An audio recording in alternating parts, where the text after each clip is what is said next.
It's reverse redaction, and I'm tired of blowing people's ears out at the beginning of these. So, what I'd like to do, I'm going to borrow from Scott Adams. And can we do this, guys? Can we do the simultaneous sigh? So, we start off the podcast by just taking a deep breath, the simultaneous sigh. Ready? And go.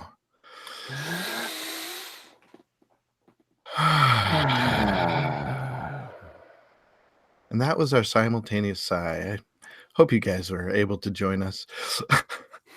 I just need something to get me from being super loud and obnoxious. Okay, so yeah, we'll kind of ramp up into it, a slow crescendo. We're just gonna we're gonna Joe Rogan it. Let's just Joe Rogan right into it. And 3, 2, 1. Hello, William Von Hippel. Is that what he does? A lot of the ones I've seen, he does that. Yeah, it's this very soothing. It's almost like something that you're going to get on like NPR or something, you know. Yeah, that's true. He can start his own ASMR. Yeah, Joe Rogan ASMR talking about UFC. Back kicks off the bed at night. Oh, jeez, that was one to witness right there, man. Anyway, okay, so what we're going to be talking about today, I'm joined here with Ford Suze, the surfing violinist, and Jared Putnam, the pony stick?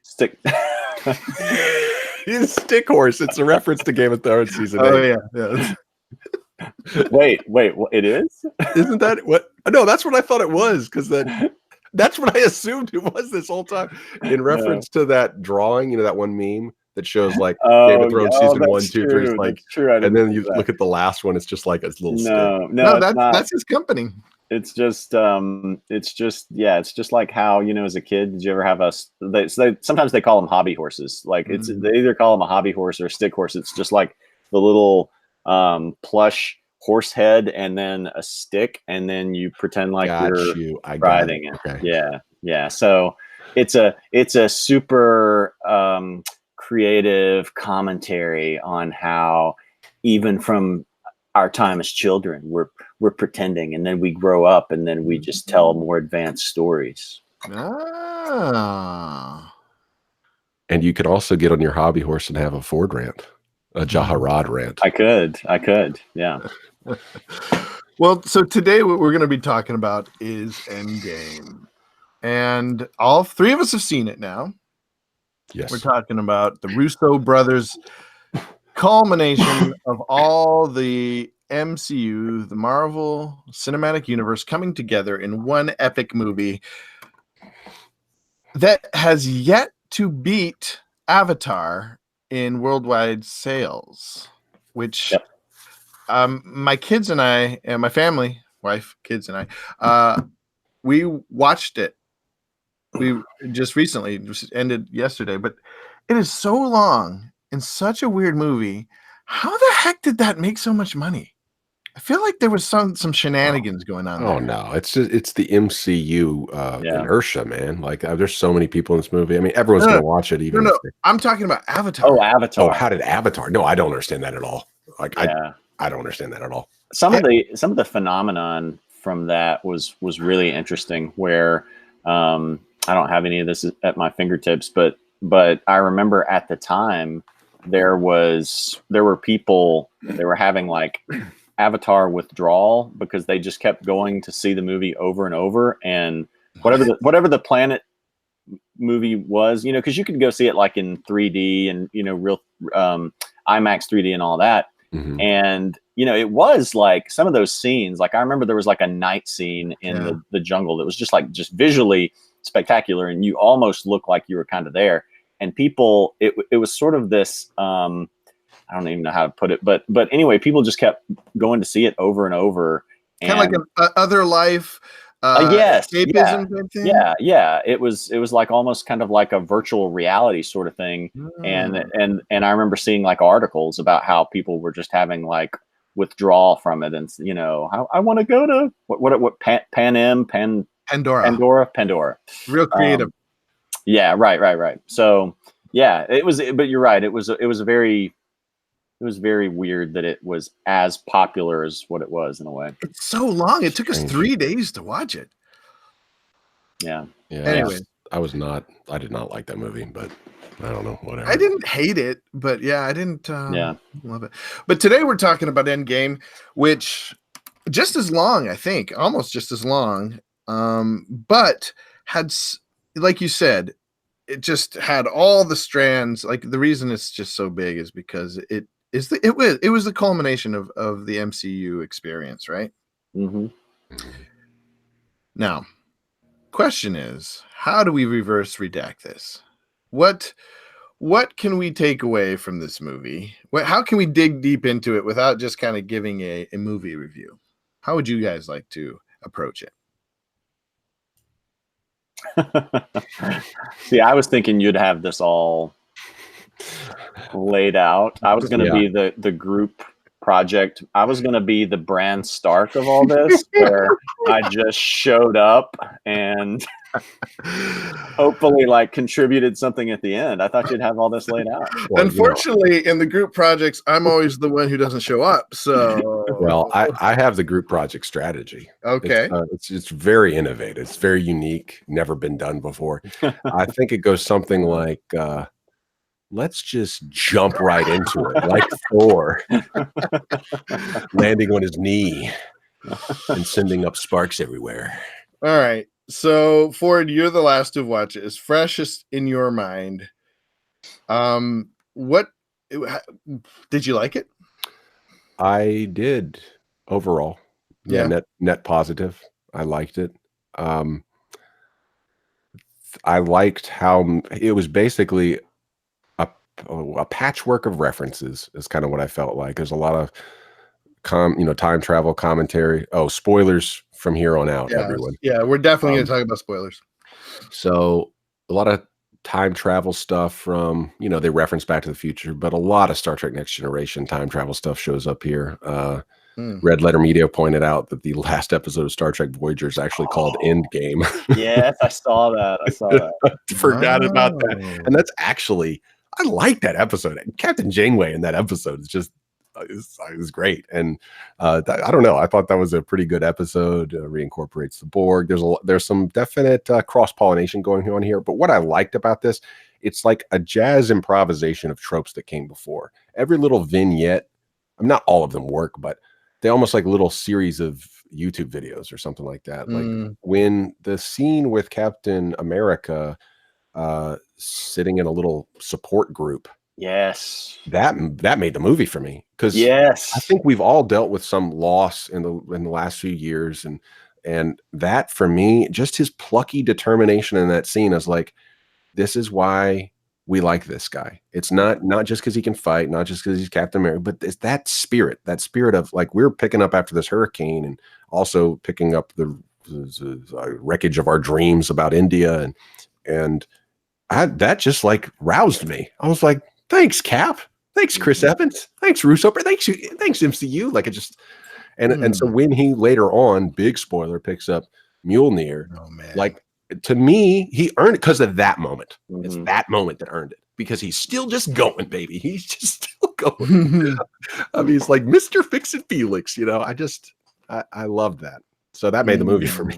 And there, we can talk about some of the other good stuff and other problems, but the movie was worth the price of admission for me for that one scene. No, that one scene, absolutely. It was worth everything. All my gripes, that one scene, just like, I would go back. My son, for some reason, he likes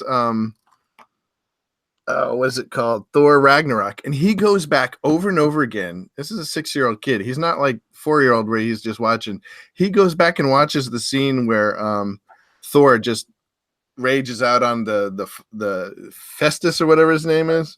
I don't know why he likes the music. He likes the fun, the funny aspect of it. I don't know, but I could go back and watch where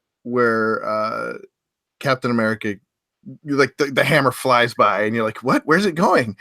and Cap grabs it and does the pose. That I could watch that over and over again. That's good. Jared? But yeah, what about you, Jared? What was your favorite scene? Same. I mean, those two starting out, I thought they really did such a great job with kind of finishing out Cap's storyline. Because everything from that moment at the very beginning of him leading this support group of people you don't know, just random Joes, to him in the past at the very end dancing with his wife, I thought that was all the perfect way to pay off this guy who doesn't care about the spotlight, who only got involved in the war because he felt like it was his duty. Like the contrast between the way they finished out Tony's story, where Tony gets the moment of glory at the end, where everyone he gets to deliver the one-liner, he gets to destroy Thanos's army, he gets to be known as the hero who saved the Earth.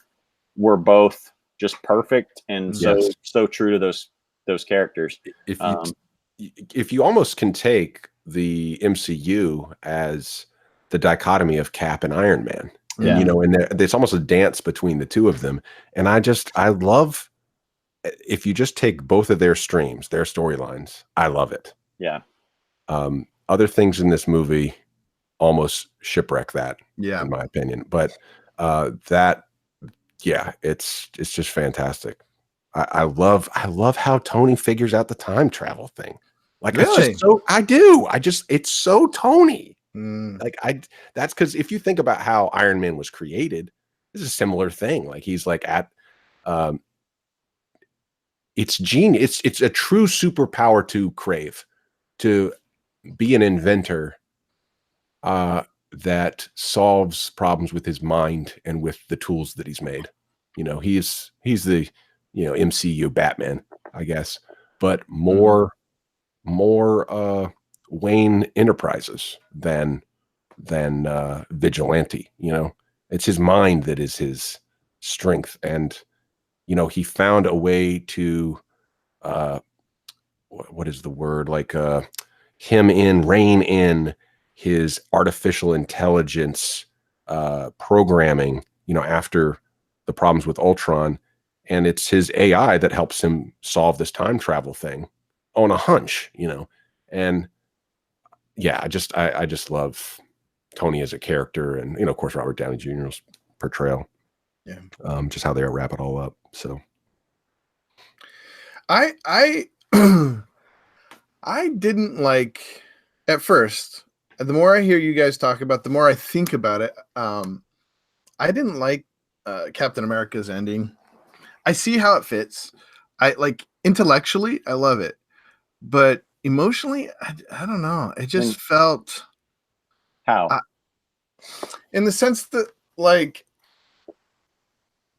it didn't hit for me when I saw him dancing with his wife. It just felt hollow to me when I first saw it. Oh no, it's not. Did you get to see Agent Carter, the Netflix show? No, I never saw Agent Carter. Okay, Agent Carter, in my opinion, is one of the best MCU. It's my favorite Netflix. Really? MCU show. Absolutely, without question. In my opinion, and this is why we'll get into it later. I don't know where y'all come down at, but it's why all these like feminist screeds towards the end of the MCU ring hollow to me, because you have Peggy Carter, who is this fantastic feminist break through the ceiling icon, and I resonated with it when that show came out and it gets to the climax. She actually delivers a little feminist speech, and I agreed with her 100% in this. She's a fantastic character. I mean, I think that's the problem with juggling so many storylines is it's easy to forget some of their backstory. But Peggy's backstory is fantastic. She played a real central role. She was right there with Howard Stark, and so she has all sorts of built up narrative there. So it's a culmination for both of those characters, and and they're beautiful. They are beautiful together. They're good. They're both. They are.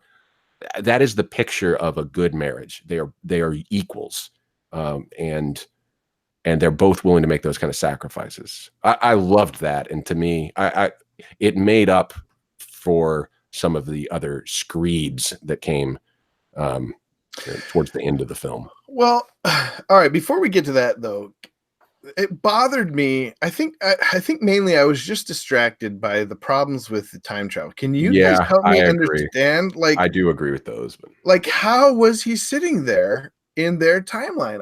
That bothered me. I wish they had just gone to them dancing together, because that's in a branched off timeline, right? They did not explain the timelines well at all. There's so many problems. I mean, are there some that you noticed, Jared, you want to comment on? Or? No. Well, I mean, I was just agreeing in terms of when I watched it through the first time, as soon as I don't even know at what point they started talking about time travel, that I just stopped listening. Okay. I just immediately realized if I really listen to this, I'm going to spend the rest of the movie trying to figure it out. And I think if you think too hard about it, you're just not going to be able to do it. It's going to fall apart. I've read some things since then that I guess, kind of made it make a little more sense, but at the same time, I think, anytime you've got something like time travel, it really just comes down to kind of what you want to believe about it. If they get it sort of in the ballpark of it sort of maybe possibly making sense. Yeah, because here's the ultimate problem. The more I started thinking about it, the more it unraveled. My first problem was Nebula. If they kill old Nebula, she should have disappeared. Then new Nebula is not there anymore. Or even if she's not there, then nothing that she did plays a role in leading them. And then furthermore, if you kill Thanos, then he doesn't do the snap. Like you said, you can't have Captain being sitting on that bench. Mm-hmm. Oh, no. Their version is that is a different. Okay, no, I got it. The way they explain it is Cap goes back in time after all this happened in their flow of time that they started. Right. So when Cap goes through it, he does come through to the end because that is new Cap going back into the past. That's how he comes back to their timeline. The problem is, though, if he goes back and puts all the Infinity Stones back in their locations, he doesn't have the Tesseract. He doesn't have the scepter. So how does he put them back in their original locations? I mean, yeah, I didn't get that at all. Like, what does it mean that he's going back and putting him? Is he going back a second before they took it? I think he was probably going back like immediately right after would be my guess. Like as soon as like say the Hulk who got the time stone from the sorceress or whatever the ancient one. Okay. So my interpretation would have been like as soon as the Hulk was gone, because if he had showed up as a third Captain America, that would have like gotten confusing for the Hulk. Like as soon as the Hulk is gone, leaves that scene, he comes back in to the Sorcerer Supreme. Yeah, okay. That's my interpretation. And then he does have another time capsule. Is that right? So he could travel at that point to go back to see Peggy. At that point, because he's got to take them all back. So I don't remember if he had. I think he just had a capsule that could either that could take care of all of his jumps, or maybe it was set up. Yeah, I wish I remembered this, but I think maybe it was set up for a certain number of jumps. So it was set up to where he could put all the stones back and then go back to the future. But instead of using his last jump to go back to the future, he uses his last jump to go. Yeah, you're right. Okay, I got it. So he had enough. Yeah, you're right. Okay, so that's basically what happened. And so, you'd have to tell a whole movie of how he did it because it's no easy task. He'd probably start with Sorcerer Supreme, and then from there, maybe she could teleport him to somebody like, who could get him a flight. I don't know. And how he gets the Soul Stone back. All that stuff is. They leave it to your imagination because it's Cap. I mean, he can do whatever, but that's a whole movie right there. I mean, putting the stones back. It's like your commentary on film editing about Game of Thrones. Yeah, you're right. You don't have to show everything. You're right.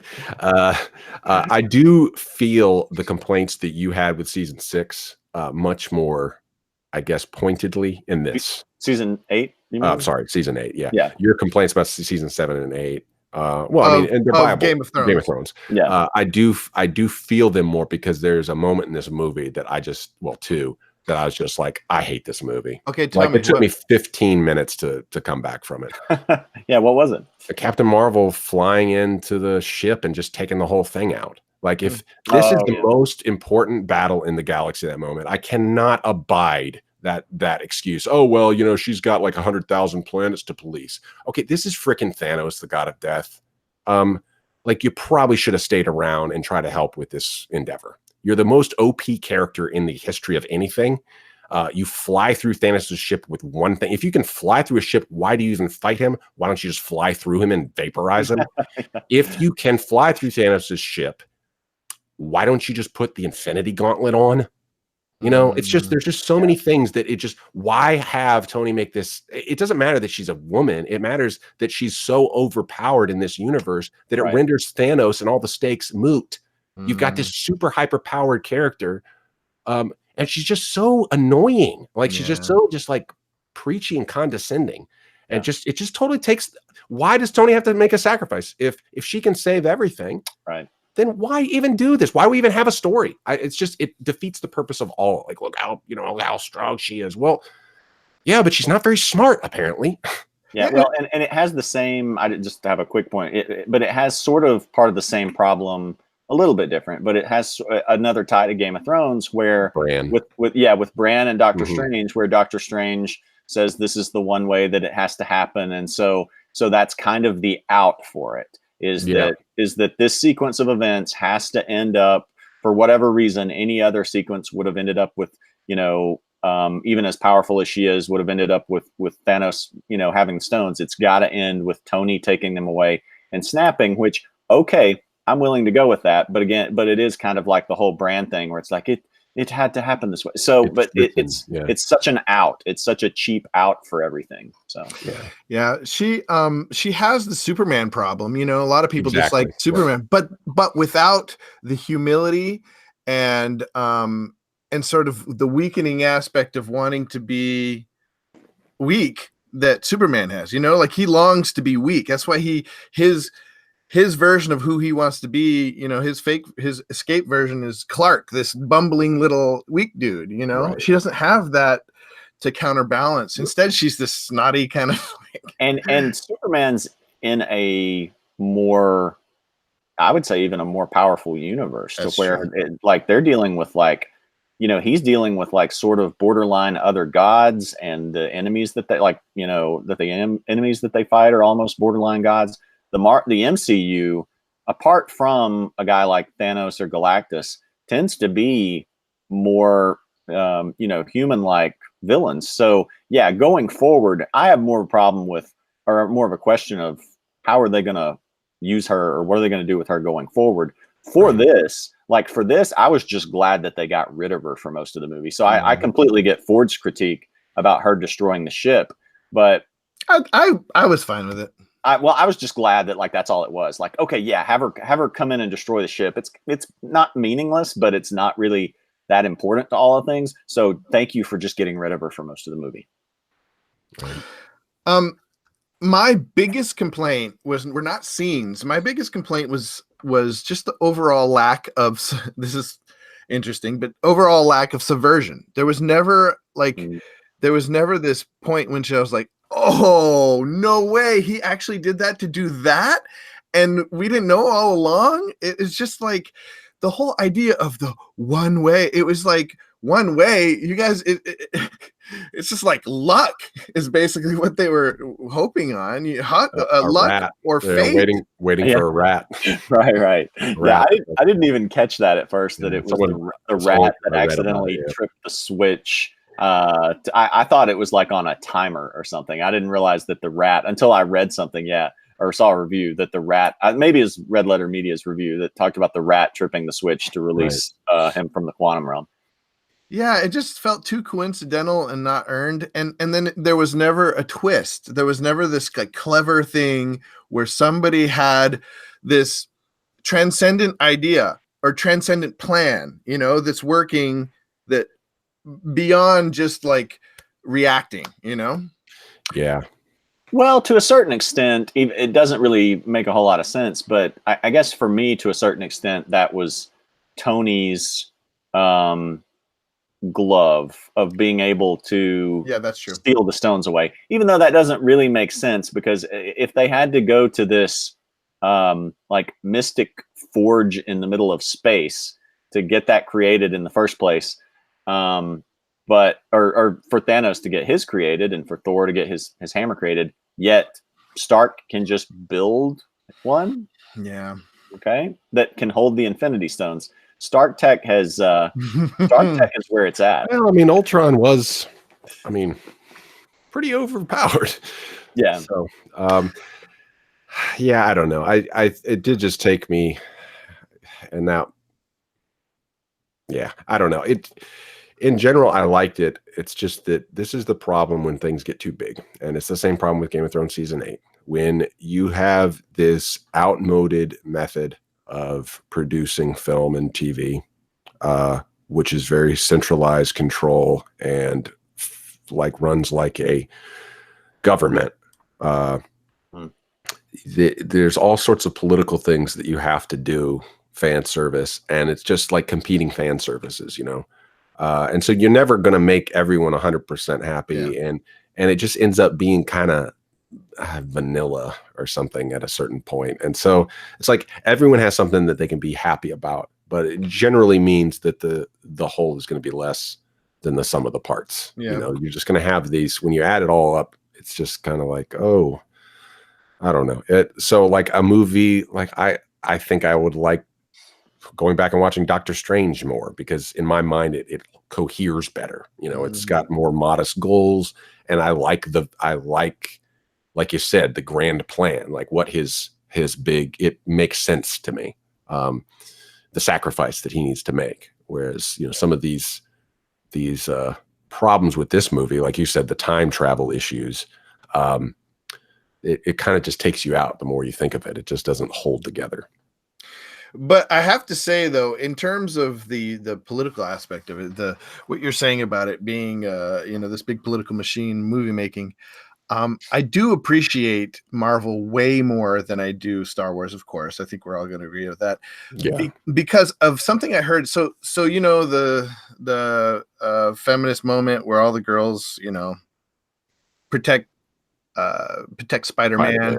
Yeah. So I heard them talk about that, and they said they were going to take that out, but the way they talked about it, it was like it was a collaborative thing. They were, you know, as the directors were sort of checking in with people that are watching the movies, instead of it being like Kathleen Kennedy saying, you have to have this theme in here and really controlling the plot and theme of the movie. It was one scene that they threw in and kept in. They were actually going to take it out. They just kept it in because it was, you know, it hit emotional chords with people. I appreciate that way more than somebody from the top saying, okay, we have to have this woven in. Yeah, it's fine. It's just, it's a capitalist decision appealing to it's the same thing as that Nike commercial. It's just, it's nonsense. Like, it doesn't mean anything.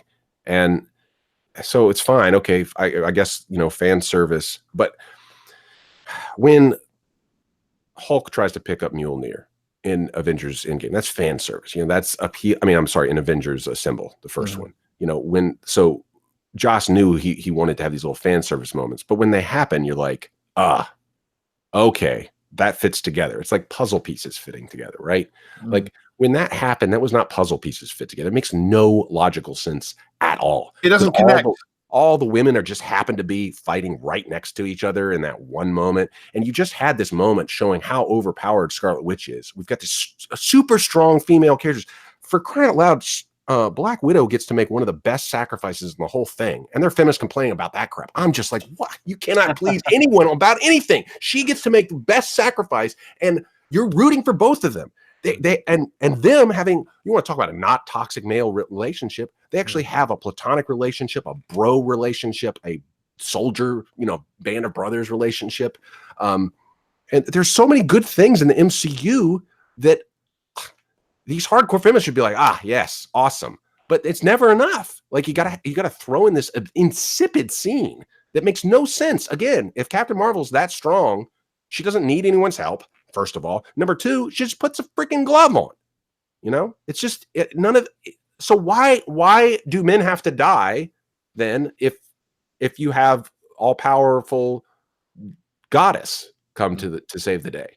So like it's just and you know, I feel like I would be insulted if I were a Christian and that kind of scene showed up. You know what I mean? Like that's why I can't stand movies like Left Behind, because this is just a sermon. This is not a scene. This is not art. This is an advertisement. This is propaganda. You're marketing to me. Shut up. And so it's fine if like that's what you want, then okay. I mean, if that's all you want is like you said, it's just a little checkbox that we need to have in order to appreciate this movie. Okay, that's fine. I mean, then all movies are basically going to become Christian movies that are just sermons about, you know, whatever, you know, just like, well, we got to check that box. It's like, okay, that's fine. Y'all enjoy ruling the world then. Like if that's the world that you want to create, then I'll go play video games, I guess, and start at UFC fighting and surfing again. Okay, it's fine. All right. Well, apart from those, like I had a lot of problems with the movie. I think in the end, though, like you said, overall, there were such good moments. It overwhelmed the problems I had in the movie. But the other two big problems I had was Fat Thor and Professor Hulk. Like they just did not work for me at all. What do you guys think? Yeah, Fat Thor, I tolerated it. Actually, last night read an interview because I was surprised that I thought at some point they were going to change him back in, you know, and I read an interview with Chris Hemsworth, and he said that they actually originally they wanted to, and he made his case to just keep him that way. And so they finally like acquiesced to that, which I thought was kind of interesting. Yeah, I kind of just tolerated that just because for a couple reasons. I mean, one, I think this needed to be Cap and Iron Man's movie because we knew they were leaving the MCU. Chris Hemsworth actually wants to stick around as Thor, so I don't know if he's going to show up in Guardians 3 or get a new. They're saying he's going to be in Guardians, so he's going to help. Apparently he is there to sort of help with Warlock, because you need something more than just the Guardians to deal with Warlock. Okay, yeah.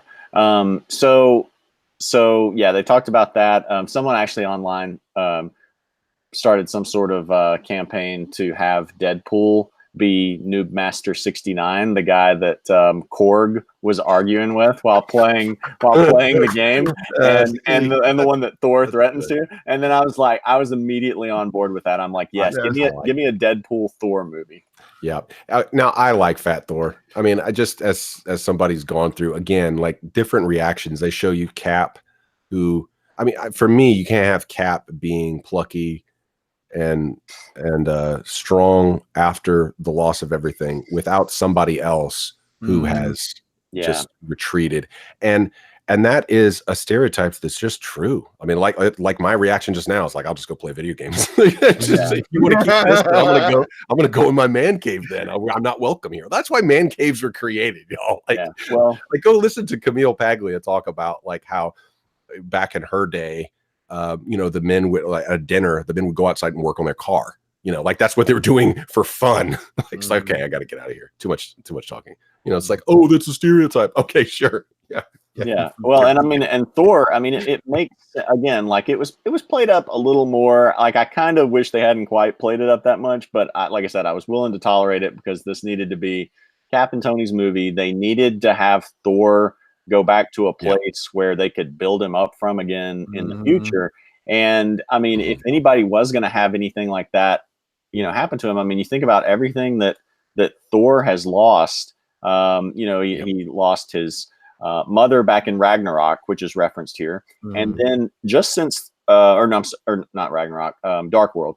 And then just since the beginning of Ragnarok, he's lost his father, his home world, his best friend, his brother, half of his people were actually like probably 3/4 of his people, because half got killed by Thanos on the ship, and then another half got snapped. So the Asgardians got the rawest of all raw deals.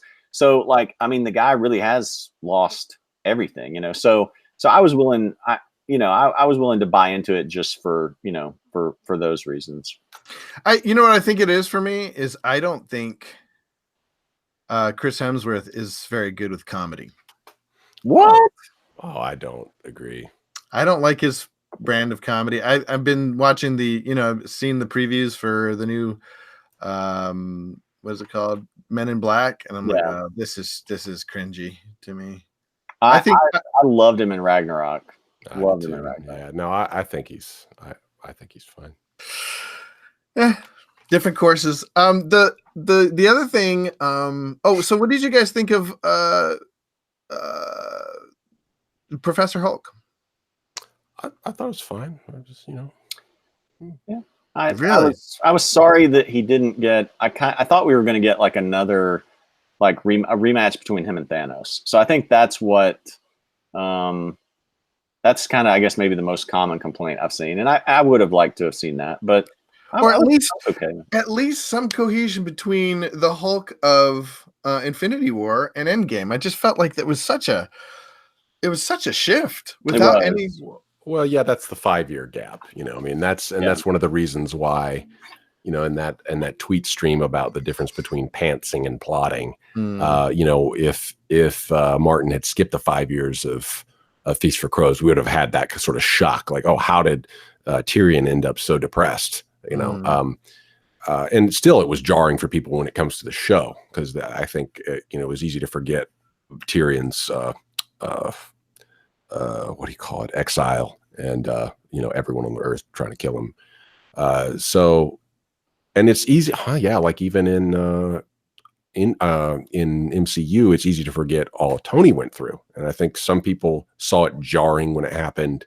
Him going against Cap in Civil War, like they were like, why would Tony do that? I was like, well, I mean, if you go back and watch Iron Man 3 and then Ultron again, like it's there. I feel like it's earned, but here, we just get this jump, and I think they kind of did that for the comedy effect and to make it just pop and to distract you from the questions about time travel too. It's let's just get into the vignettes, and you've got Fat Thor and Smart Hulk, and now we can have some shenanigans.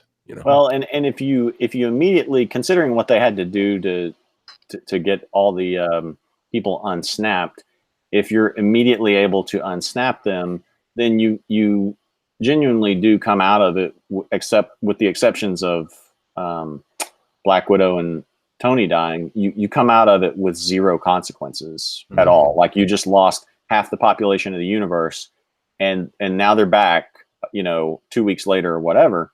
There's no consequences now.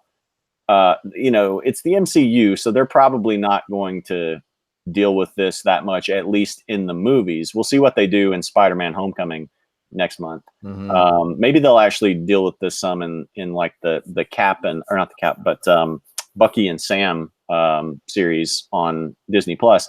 But I mean, you think about 5 years have passed, so you've got people coming back that people have remarried, like people whose spouse got snapped, people remarried, kids that were siblings. Now there's a 5-year gap. So that's actually something that I think is really interesting, that we probably won't really get to see in the movies that much, but I would love to see, kind of a series kind of dealing with some of that. Yeah, that's a good point. I didn't really think about that. That was a Tony decision there that ended up being kind of selfish, like he was trying to preserve his family. But to save what had been gained, but regain what had been lost. But yeah, you're right. I mean, think about all the lives that kind of moved on. Yeah. Right. Because I'm curious to see what they're going to do with Spider-Man Homecoming next month, because they're all on back to school field trip back to school. So did none of his friends coincidentally snap? Because if they had, no, they I'm would sorry. all had to snap. Yeah, that's what I mean. That's what I mean. They would have all had to have snapped, because if they hadn't, they would have stayed in school and be like through college right now, you know? Yeah, So, curious. so I'm curious to see what they're gonna do with that. Yeah, curious. Then so you were talking about Bucky and Sam. I just felt like him handing the shield to Sam was again just this like this fan service, this special interest fan service. Like, don't you think? I don't know how you guys feel about it, but Well, it does happen in the comics. I don't know if you know that. I know it happens in the comics, but it's a little different in the sense that he also hands it to Bucky in the comics. Yeah. First, I think. And I thought it would have been a lot more interesting if he had handed it to Bucky and Bucky had been like, no, man, let's give it to Sam, you know, or something like that. Something, I don't know. Sam, first of all, Sam doesn't have any powers. Right. That's my, I guess, question with it is Sam doesn't have powers. Is he, you know, it would be most logical for him to just keep his falcon wings and like, you know, maybe you've got the shield too. I kind of get him not handing it to Bucky. I mean, like Bucky's been through a lot. We don't really know like how much he's still like, is he still triggered by certain Hydra things? So I completely get him not handing it to Bucky, but I don't know. I didn't think too hard about it. Just because I knew it happened in the comics, and I think for Cap, it's more about the spirit of what he embodies moving on, rather than finding someone with like, you know, similar powers. And Sam has been the guy, you know, not through fault of Bucky, because he got, you know, his mind got hijacked, but in terms of like, you know, the guy who's really been there for Cap. Yeah. You know, you go back to like the trailer for Civil War where Sam's asking him a question about like, are they going to get shot at? And he's like, you know, probably, or ask him something about why he's asking about it. And he's like, because people who shoot at you usually wind up shooting at me, you know, because he's always there for him. So I just took it as, you know, more of a, you know, you embody what this should be, you know. Right. Yeah, I was fine with that. I thought it was touching. I thought it was fine. And then any thoughts? Like what are we taking away from this? Like what's sort of the overarching theme of like the movie experience that we're taking away from this? Getting back to some of our principled themes, like making your own myth and you know, survival, creating creativity, you know, some of the things that we come back to in Reverse Redaction. I mean, I think for me, I was glad that I felt like they, and again, in contrast to Game of Thrones, I felt like they stayed focused on delivering a satisfying ending. Like if I just critique this as a movie, it's okay. It's a little bit, it's almost kind of like 3 movies wrapped up into one or something, you know. It's really hard to kind of take on its own, because it's not only this like culmination of the Avengers series, but of like this thing that we've never seen before in like 23 superhero movies that have built up to this. So it had to do so many things. I think it would have been easy to get it, you know, derailed by, but I think they just stayed focused on the characters in some ways and delivering what we wanted, at least out of, you know, a handful of the primary characters, like Cap, like again, like what made this movie for me was the way they resolved Cap's storyline. And I figured out, like, when they were on the ship going to kill Thanos and he's looking at the locket of Peggy, that was at the moment where I figured out they're not going to kill him. He's going to go back into, because I knew that time travel was going to be involved with the movie. And so, and as soon as they did that, I'm like, oh, they're not going to kill him. He's going to end up with Peggy at the end. Because when I started thinking back about that, I'm like, you know, first Captain America, he's with her. Second Captain America, he goes to see her in the hospital. Third Captain America, he goes to, it's her funeral. So like the more, I thought about it, I'm like, because at the time I'm like, man, they're really kind of milking this Cap Peggy thing in the Captain America movies. When it got to that point here, I'm like, oh, that's what they're going to have. That's what they're going to do with him. And I love that because that was really what I wanted to see. Like everybody had been expecting Captain America to die, like I expected him to die in Civil War because that's what happens in the comics. And then we thought, okay, they're going to save him for Infinity War and Thanos is going to punch him out. And so here we're at the end of the line. We know his contract is up. They got to kill him, right?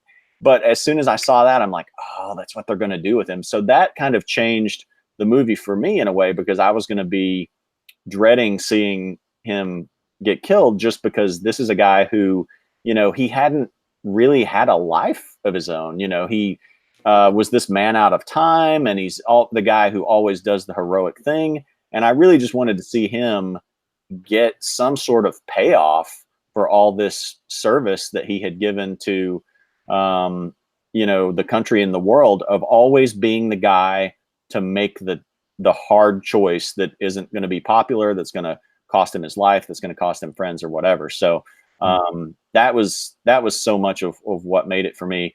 But again, going back to, the filmmakers, I feel like they, the Russos just understood that and focused on it. Good point.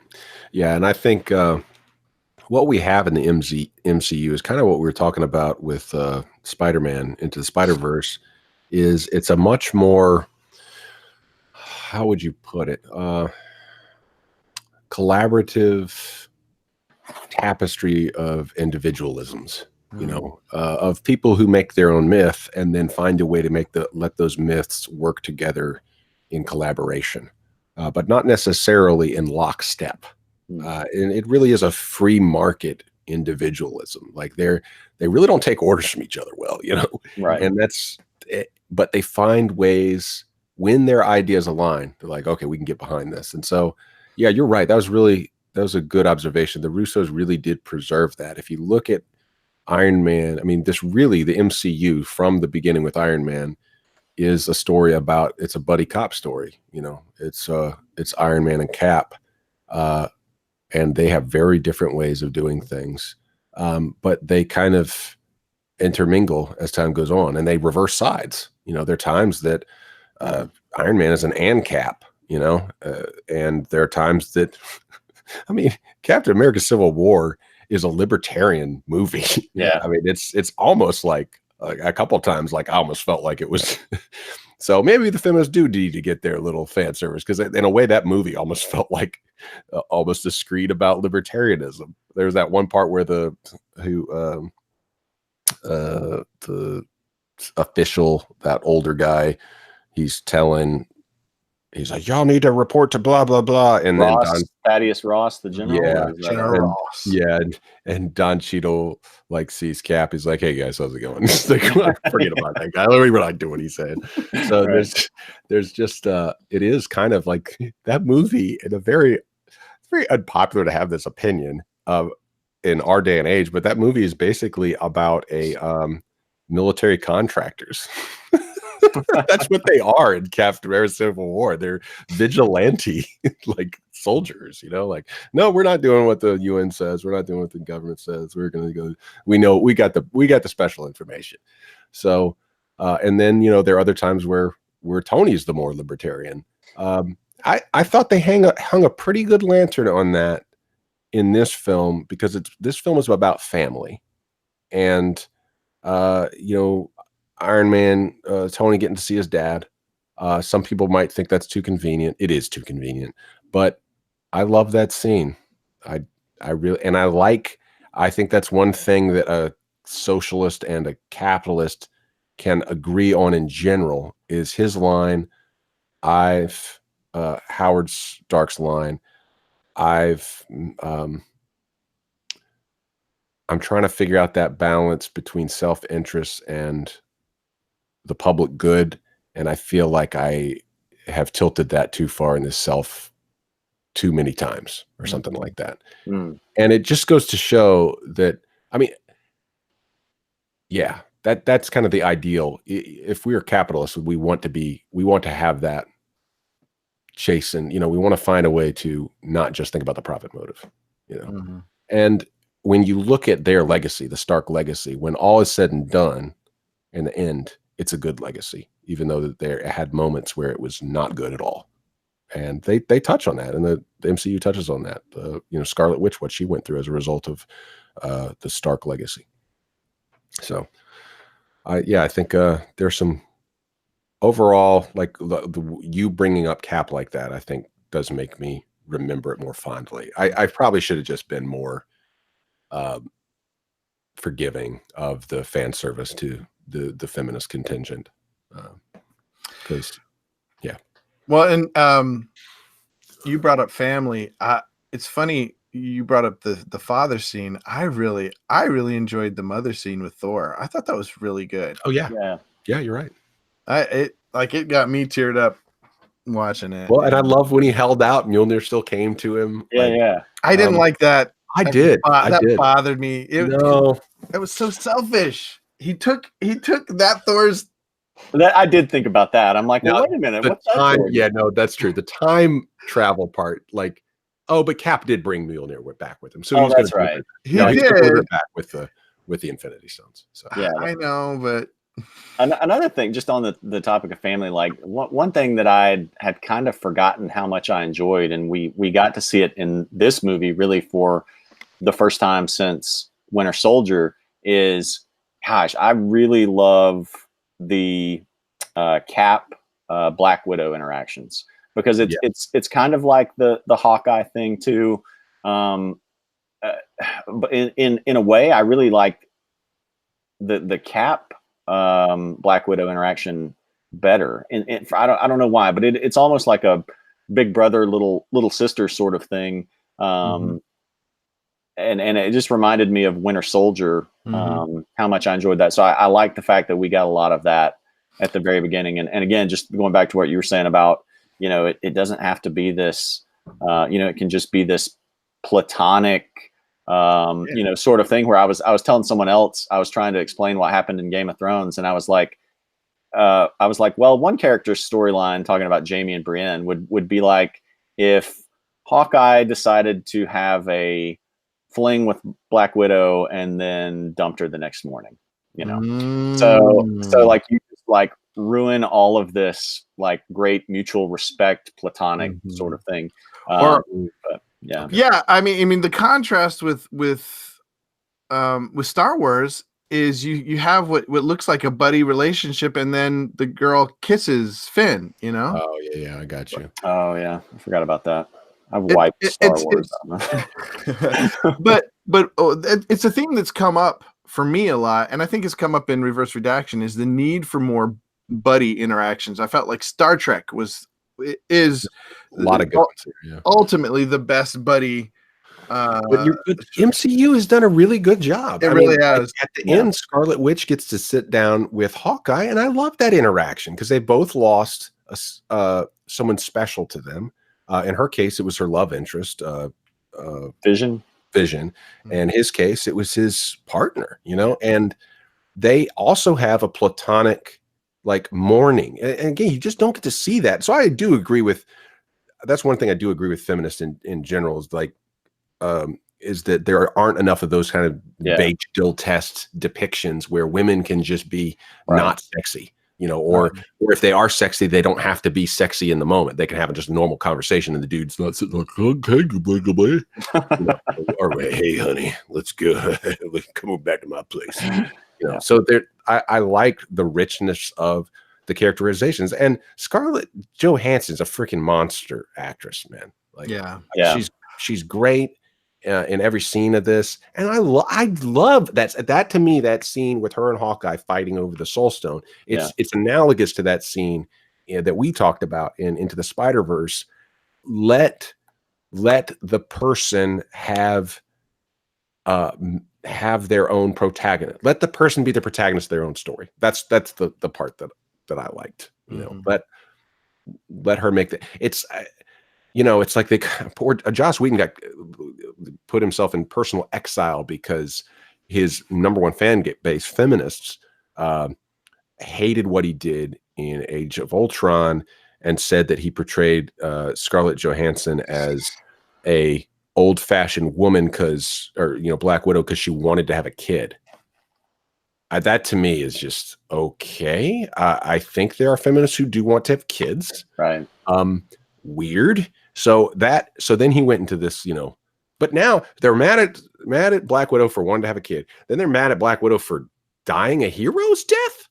Like that's misogynist now. I don't even know what to do anymore. Like, yeah. Well, it does. Yeah. It does go back to this weird sort of thing where there's, like in a lot of my favorite shows, my favorite character is a strong female character. Right. Daenerys in Game of Thrones was, until the final couple episodes of what they did there. The Walking Dead, I should have stopped watching The Walking Dead a long time ago. My favorite character in that is Carol, who starts out the show as an abused wife. I mean, literally, like physically abused, this meek little woman who barely says anything, and turns into the biggest badass in the show. And so and Daenerys, and it was sort of the same way. Daenerys, starting out Game of Thrones, is this very young, quiet, naive girl, just getting, she's used by her brother, to get what he wants. And so for any character, what I want to see is a progression. My favorite characters are the ones who start out meek and then turn into a badass, whether it's male or female.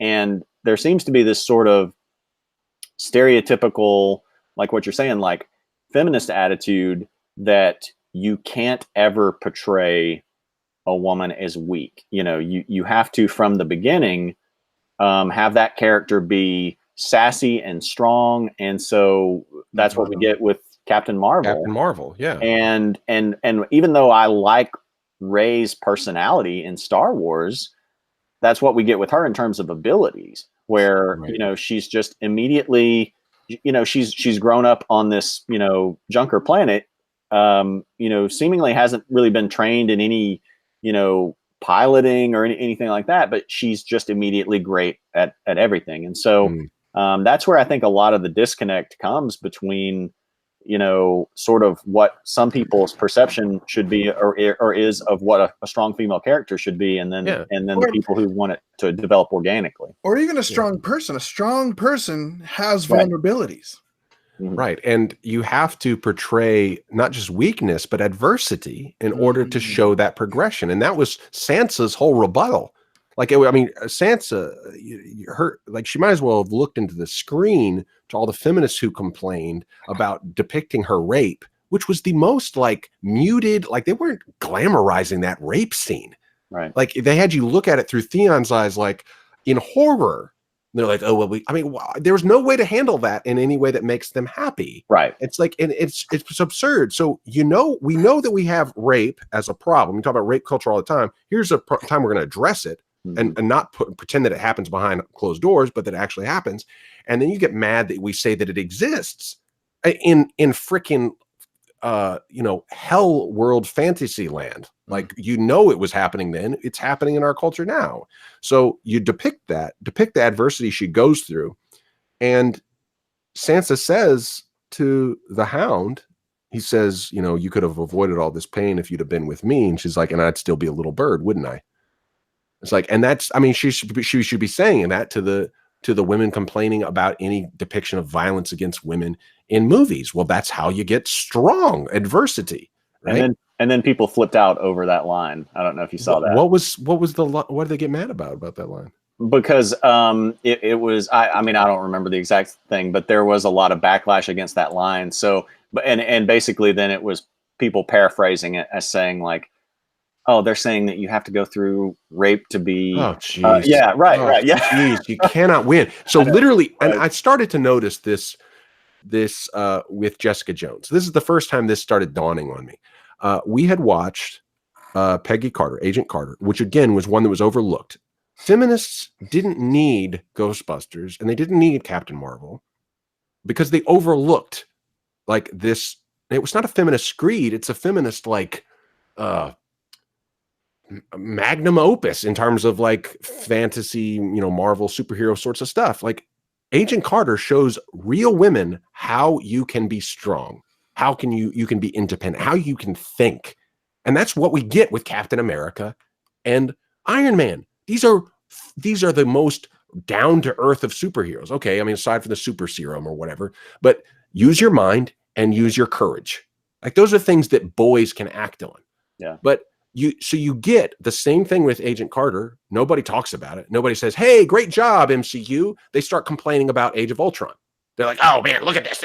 Oh man, this is a woman wants to have a baby. Women are more than just a uterus. Oh, please, please!" Like this absurd sort of overreaction, right? We've got a legit strong female character. So then what happens after that? We get Jessica Jones, who is just a voila superhero. Mm-hmm. I'm just telling you, ladies, you are looking for catharsis in old Greco-Roman myths in which gods just exist. This has become a religion at this point. It's just like you said, you have to be able to go through adversity to grow. That's what working out is. You know, having resistance in order to you don't just magically turn into Jessica Jones. And that's what we get with Captain Marvel, like you said. That's what we get with Rey. It's just, yep. It's a god of the gap, snap your fingers, and then voila, here we are. We're perfection. And that's the same problem with Superman. That's why I just think that Superman is kind of he, like you said, Jude, I mean, he has a humility about him. He has a desire to learn, and there is a cross-cultural element there and stuff.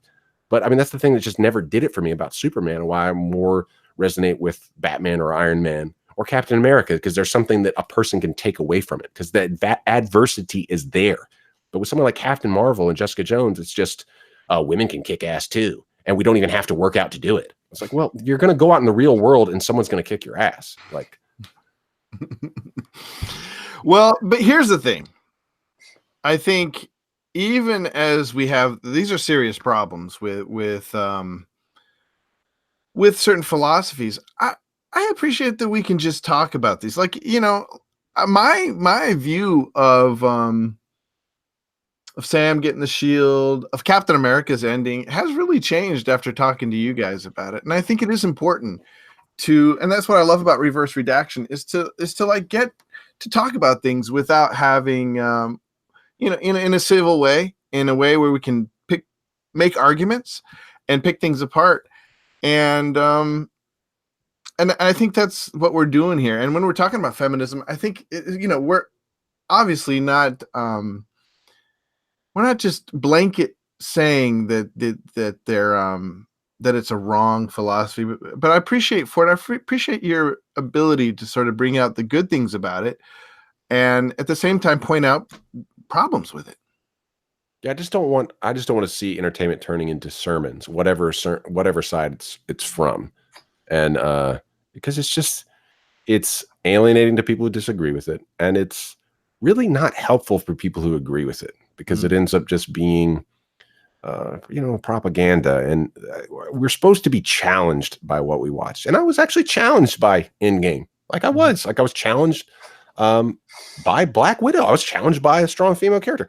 I was challenged by her bravery. I was challenged by Cap's bravery.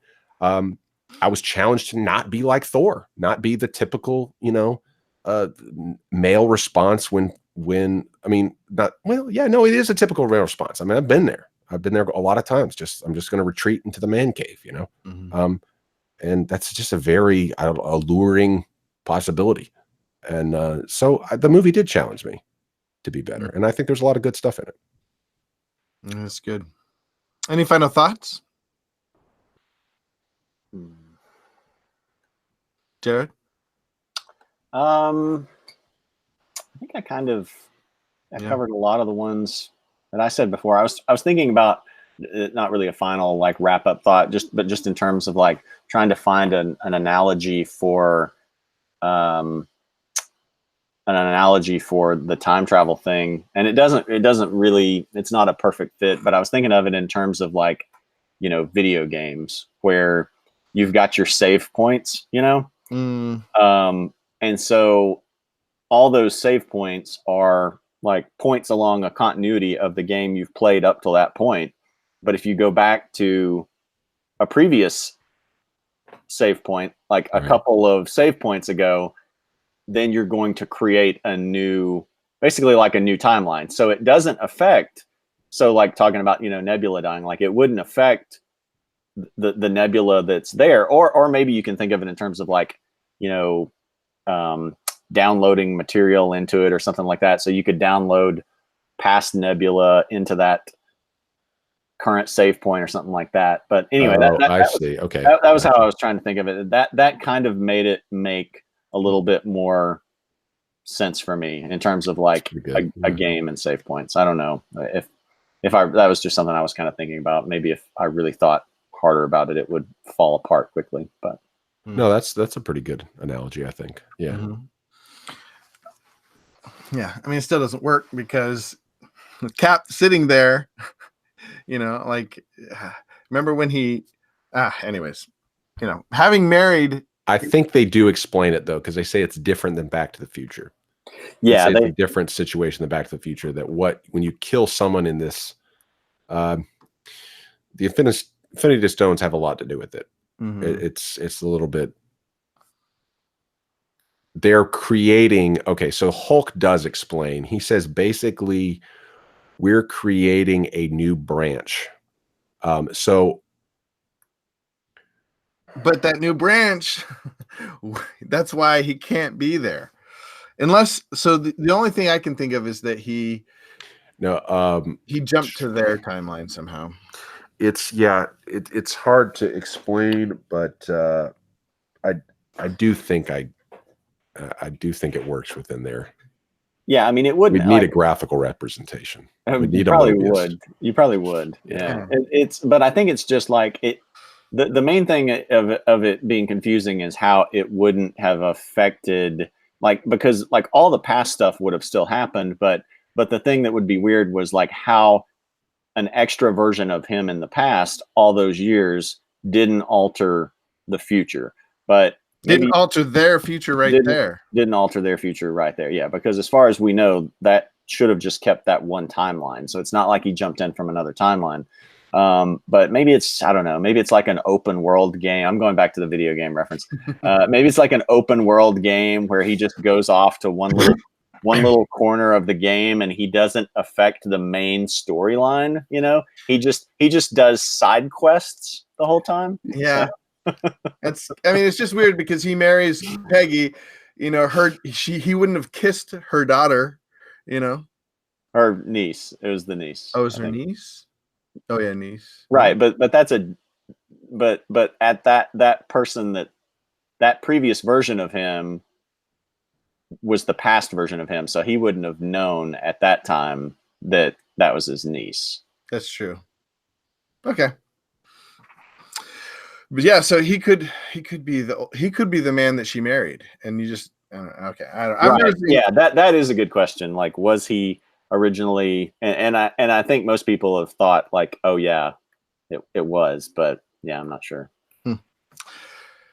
Save it for another day. I think it's good. We're leaving thinking about how we can make sense of these things, but by the same token, appreciate the thought, and a lot of work went into. Yeah, that's true. A lot of work did go into it. The fact, not just this movie, but like they knew this ending way back when they were made. You know, starting with some part of it. Some part of this ending, and working towards it. And I think that's very good storytelling. So yes, I'll repent for my screed about the feminist screed. So you had a cis white male Trump-tard screed to balance out your strong women screed. So I'll redact the tone of my screed and say, okay, the fan service to feminists is allowed to be in it. I do feel like what you were the way you were describing that, Jared, about Cap's arc. I think Cap's and Tony's arc are enough for me to put a good bookend on this whole thing. Like, this is after all the craziness, and this has been extremely extreme, maybe the largest collection of movies ever made. Yeah. It's been really well handled, and I think it's up there with Lord of the Rings in terms of execution and not bug, and maybe in some ways even been better in terms of the final execution. Return of the King had some issues for me too. So nothing is perfect. Nothing is perfect, and so take the good things. Yeah.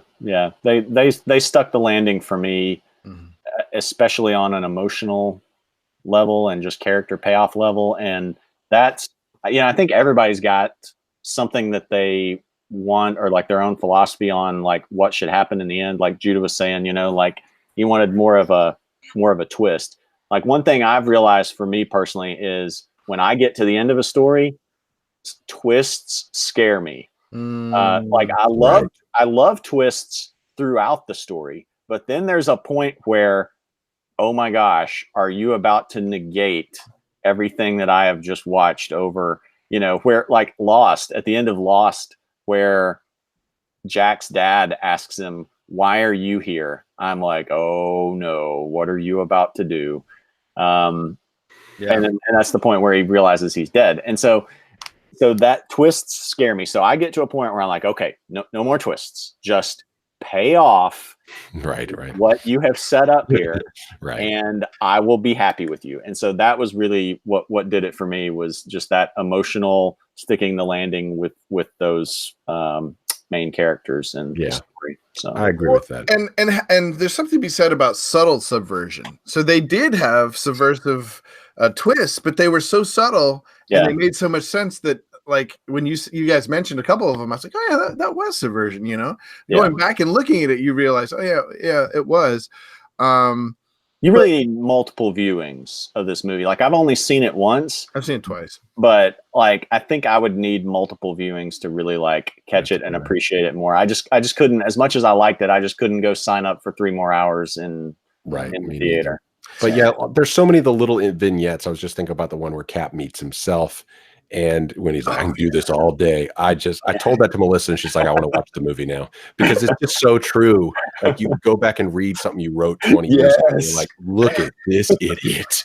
Oh, jeez. Oh, stop. I know I can do this all day, you moron. I love that. Good. That's so good. I didn't even think of it that way, but that's a great way to phrase it, is like you go back and watch something you've written or something you've done or filmed, and you're just, like, this idiot, Talk about reverse redaction. You want to redact it. Like, let's pretend that didn't happen, please. Yeah, right. Reverse redacting yourself. That's what you want to do a lot of the time. Yeah.